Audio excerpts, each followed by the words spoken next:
En una mañana apacible en la región de Galilea, el sol se alzaba lentamente sobre el horizonte, bañando las tranquilas aguas del mar de Galilea en una luz dorada. Pedro, cuyo nombre original era Simón, era un pescador experimentado, conocido por su fuerza y resistencia. Sin embargo, esa mañana, a pesar de su arduo trabajo, las redes permanecían vacías. La frustración y el cansancio eran evidentes en sus facciones. Mientras Pedro limpiaba sus redes, una multitud se reunió a lo largo de la orilla, atraída por las enseñanzas de un hombre que había comenzado a hacer olas en la región, Jesús de Nazaret. Jesús había ganado fama por sus palabras llenas de esperanza y su habilidad para realizar milagros, y ahora estaba en la playa, predicando a las multitudes que se arremolinaban a su alrededor.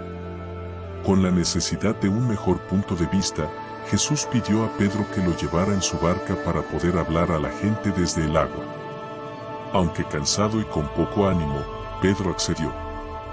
Este pequeño gesto cambiaría para siempre el curso de su vida. Jesús, desde la barca, habló con una autoridad serena y un amor profundo, compartiendo parábolas sobre el reino de Dios. Las palabras de Jesús fueron como una brisa fresca para Pedro, que sentía una conexión inexplicable con este hombre cuya presencia parecía llenar su corazón de una paz que nunca había conocido. Cuando Jesús terminó de enseñar, se volvió hacia Pedro y le dijo: «Lanza tus redes para pescar». Pedro, un hombre que conocía el mar y sus caprichos, respondió con una mezcla de escepticismo y respeto: «Maestro, hemos estado trabajando toda la noche y no hemos pescado nada. Pero, porque tú lo dices, lo haré». Pedro lanzó las redes y, en un milagro asombroso, las redes se llenaron de tantos peces que casi se rompieron. Este evento fue un signo poderoso para Pedro, quien se dio cuenta de que estaba en presencia de algo verdaderamente divino. Cayeron de rodillas, reconociendo su indignidad, pero Jesús le dijo: «No temas, desde ahora serás pescador de hombres». Este momento marcó el inicio de una relación profunda entre Pedro y Jesús, una relación que transformaría no solo su vida, sino la de muchas generaciones futuras. Pedro dejó todo lo que conocía y siguió a Jesús, convirtiéndose en uno de sus primeros y más devotos discípulos. La confesión de fe y la promesa divina.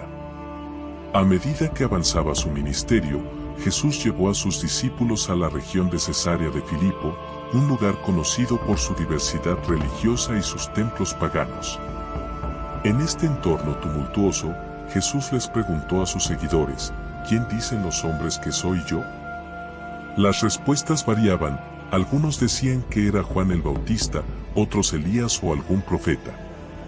Pero Jesús dirigió la pregunta a sus discípulos: «¿Y ustedes, quién dicen que soy yo?». Fue Pedro quien, impulsado por una revelación divina, respondió: «Tú eres el Cristo, el Hijo del Dios viviente». La respuesta de Pedro no fue simplemente una declaración de fe, sino una revelación directa del Padre Celestial. Jesús, reconociendo la importancia de esta confesión, le dijo: «Bienaventurado eres, Simón hijo de Jonás, porque no te lo reveló carne ni sangre, sino mi Padre que está en los cielos. Y yo también te digo que tú eres Pedro, y sobre esta roca edificaré mi iglesia, y las puertas del Hades no prevalecerán contra ella». Este momento fue crucial. Jesús no solo afirmó la fe de Pedro, sino que también le otorgó una misión divina: ser el fundamento sobre el cual construiría su iglesia.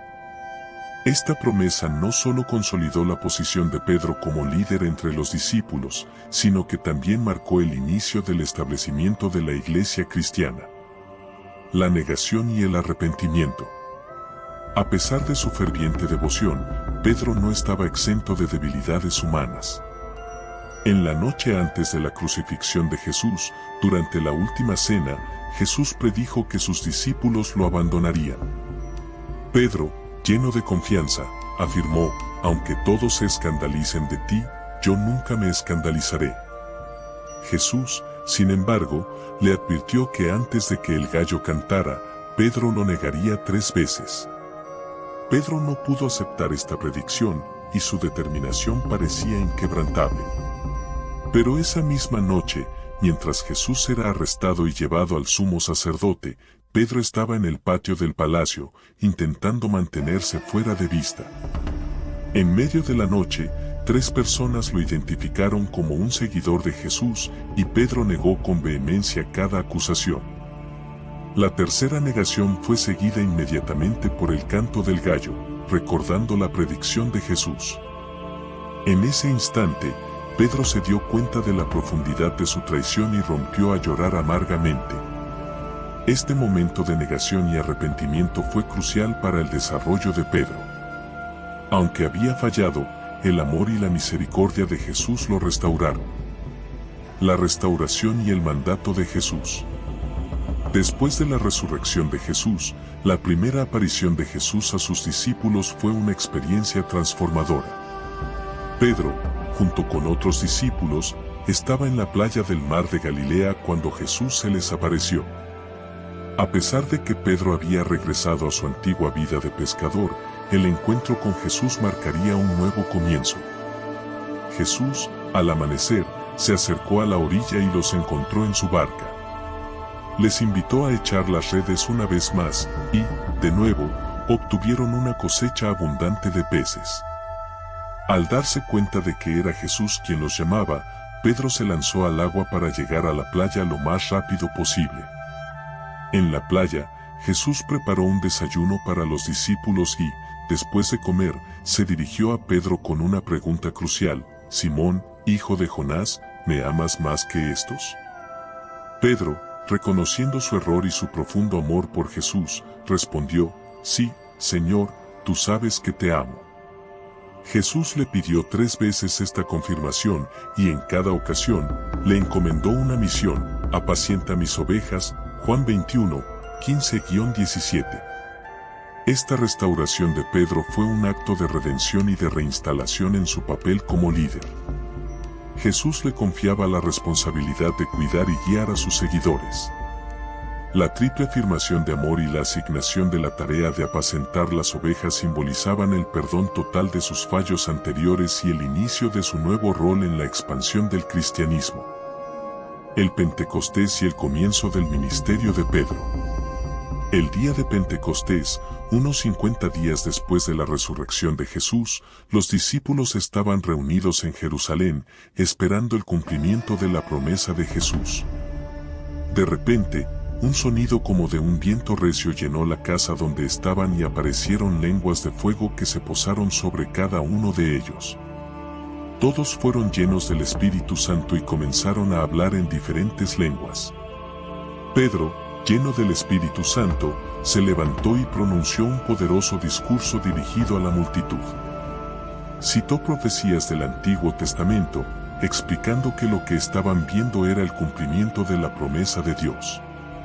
En su discurso, Pedro habló con valentía sobre la vida, muerte y resurrección de Jesús, y cómo esto cumplía las Escrituras. Su mensaje, lleno de pasión y convicción, llevó a la conversión de unas 3.000 personas en ese día.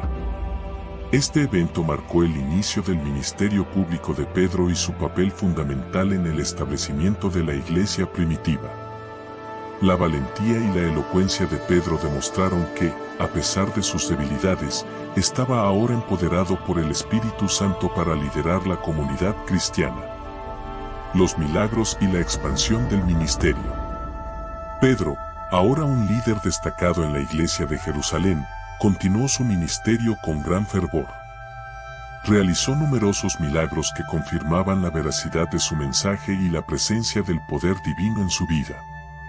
Uno de los milagros más notables fue la curación de un mendigo cojo en la puerta del templo llamada La Hermosa. Este hombre había estado lisiado desde su nacimiento, pero Pedro, al verlo, le dijo: «En el nombre de Jesucristo de Nazaret, levántate y anda». Hechos 3:6. El mendigo, de repente, se levantó y comenzó a andar y a saltar, alabando a Dios.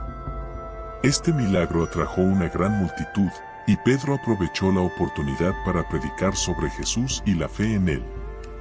su ministerio estaba marcado por la realización de más milagros y la expansión del mensaje cristiano a través de la región. Sin embargo, su creciente influencia también le atrajo la oposición de las autoridades religiosas judías. Pedro y los otros apóstoles fueron arrestados y llevados ante el Sanedrín, donde se les prohibió hablar en nombre de Jesús. A pesar de la amenaza de castigo, Pedro respondió con valentía: es necesario obedecer a Dios antes que a los hombres. Hechos 5:29. Después de ser azotados, continuaron predicando el Evangelio con aún más determinación. El Concilio de Jerusalén y la inclusión de los gentiles. A medida que el cristianismo se expandía, surgió una importante cuestión sobre si los gentiles, no judíos, debían seguir las leyes judías para ser aceptados en la comunidad cristiana. Este problema se abordó en el Concilio de Jerusalén, celebrado alrededor del año 50 después de Cristo. Pedro desempeñó un papel crucial en este concilio.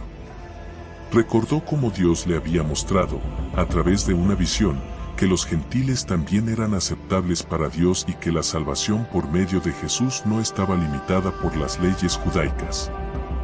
Citó su experiencia con Cornelio, el centurión romano, que había recibido el Espíritu Santo sin la necesidad de seguir las leyes judías. Hechos 10, 34-48. Pedro concluyó su intervención diciendo que imponer las leyes judías sobre los gentiles sería una carga innecesaria y que la salvación es por gracia a través de la fe en Jesucristo. El concilio decidió que los gentiles no necesitaban ser circuncidados ni seguir las leyes judaicas para ser parte de la iglesia, sino que debían abstenerse de ciertas prácticas inmorales. Esta decisión fue fundamental para la expansión del cristianismo entre los pueblos no judíos y marcó un hito importante en la historia de la iglesia primitiva. La misión en Roma y el martirio de Pedro. A lo largo de su vida, Pedro continuó viajando y predicando, estableciendo iglesias y fortaleciendo a los creyentes en varias regiones. Finalmente, llegó a Roma, donde su influencia y liderazgo se consolidaron. Durante su tiempo en Roma, Pedro enfrentó persecuciones bajo el emperador Nerón, quien fue conocido por su crueldad hacia los cristianos. Según la tradición, Pedro fue arrestado y condenado a muerte. Se le dio la opción de ser crucificado como Cristo, pero él pidió ser crucificado cabeza abajo, en signo de humildad y respeto por su Señor. Pedro, quien había establecido una fuerte comunidad cristiana en Roma y había asumido un papel de liderazgo prominente, fue uno de los primeros en ser arrestado. Según la tradición y los relatos históricos, Pedro fue arrestado y llevado a juicio bajo la acusación de ser uno de los líderes de la secta cristiana, lo que estaba prohibido bajo el régimen de Nerón. Pedro, consciente de la magnitud de la persecución y del destino que le esperaba, pidió ser crucificado de manera diferente a Jesús. Según la tradición cristiana, Pedro solicitó ser crucificado cabeza abajo, en señal de humildad y reverencia hacia su Señor. Este acto de solicitud estaba en consonancia con su profundo sentimiento de indignidad y su deseo de emular a Cristo de una manera que reflejara su humildad y obediencia. La crucifixión de Pedro ocurrió en el Circo de Nerón, un estadio de carreras de carros en Roma que se utilizaba también para ejecuciones. Este lugar, situado en la colina del Vaticano, se convirtió en un sitio significativo en la historia cristiana debido a los eventos que allí ocurrieron. Tras su muerte, el cuerpo de Pedro fue enterrado en una tumba sencilla en el área cercana al Circo de Nerón. Según la tradición, su sepultura se localizaba en una colina que se conoce hoy como el Vaticano. Con el tiempo, esta tumba se convirtió en un lugar de veneración para los cristianos. En el siglo IV, el emperador Constantino el Grande construyó una basílica sobre el lugar donde se creía que Pedro había sido enterrado.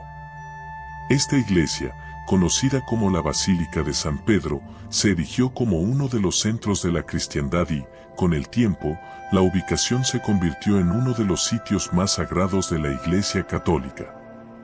El legado de Pedro es incuestionable.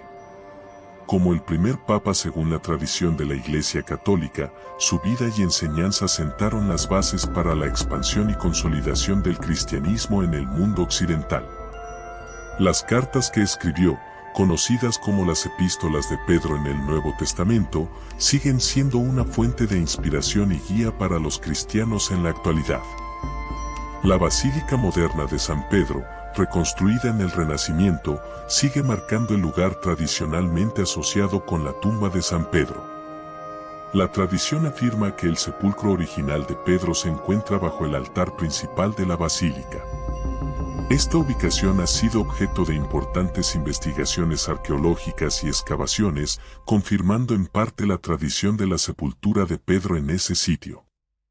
La muerte de Pedro, y especialmente su petición de ser crucificado cabeza abajo, es vista como un testimonio de su profunda humildad y devoción a Cristo.